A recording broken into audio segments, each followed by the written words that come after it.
right, well, I'd like to talk today about consensus methods. So the first is proof of work. Bitcoin uses it. The hash value that it has to solve for uses a lot of computing power. So it generally is criticized for using a lot of electricity. So then we look at proof of stake. It's going to be used by Ethereum pretty soon here.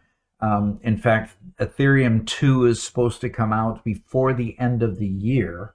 And so the creator of a new block is chosen by their relative holdings or staked coins. In other words, they put their coins in a wallet that it stays in and stays there non-spendable until they get done doing their what they call forging. The next person that closes the block and actually gets the transaction fees, because there's actually not a block reward, is chosen based on the amount that they have staked.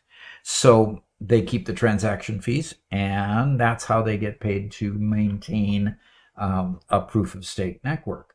So now we get to some rather different and a little bit more obscure ones. Proof of capacity. Now, you have more hard drive space, you have more of a chance to get a paid reward.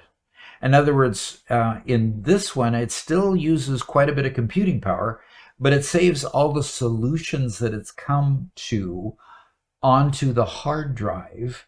And in doing so, if you have more hard drive space, you have greater ability to actually get the reward. Okay, so, and close the block in the end. The next one, proof of activity. It tries to get the best features of proof of work and proof of stake by only allowing verified validators to validate blocks on the network. So it has a proof of work component where you have to solve problems, but it has a proof of stake component where in order to be the one that closes the block, you have to be one of the validated members on the network. In other words, this is more of a having to know who the people in the blockchain are situation. So it's kind of public and kind of private in that respect, so that the blockchain actually knows who the validators are in that case.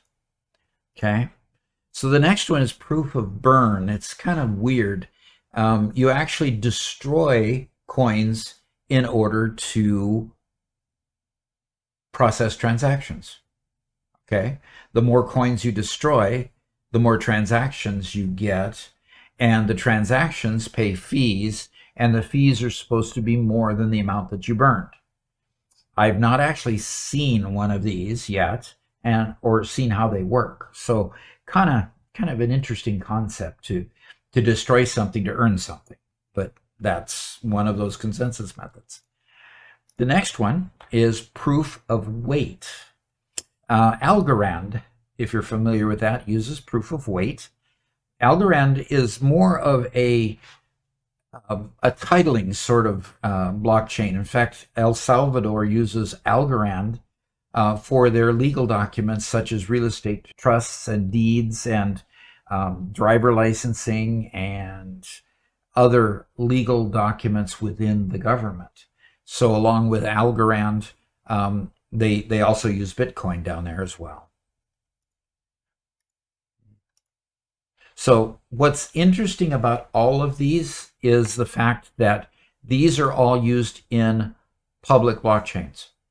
They are all very heavyweight. You have a lot of transaction processing that is wasted because it is literally, the computer is being used for other things than actually processing a transaction. And because it's being used for other things than processing a transaction to harden the network, none of these methods are really well situated to use in a business blockchain or a private blockchain. And so what I want to discuss then next is, what do you use in a private or permissioned blockchain to increase the ability to process transactions? Hope you've enjoyed this topic, and we'll move on to the next one.